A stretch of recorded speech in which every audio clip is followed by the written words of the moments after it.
because I will read this out loud. Okay. You ready?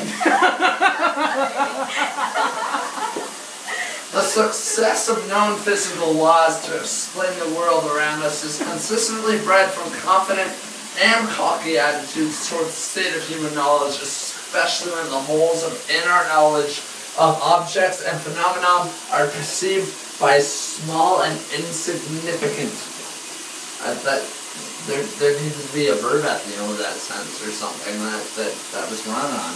But anyways, Nobel laureates and other esteemed scientists are not immune from this stance, and in some cases have embarrassed themselves. A famous end of science prediction came in 1894 during a speech given by the soon-to-be Nobel laureate Albert A. Michelson on the dedication of the Ryerson Physics Lab at the University of Chicago. And the quote...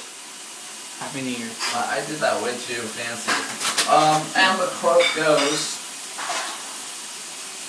The more important fundamental laws and facts of physical science have all been discovered. These are now so firmly established that the possibility of their ever being supplanted in consequence of new discoveries is exceedingly remote. Future discoveries must be looked for in the sixth place of decimals. And that's from Barreau in 1988 on page 173 of some book that is not cited in this book. Amen.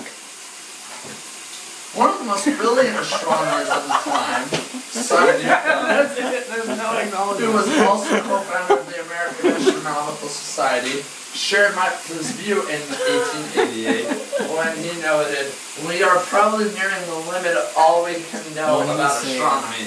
Which is bullshit, because that was 1888. And we're like close to the singularity now.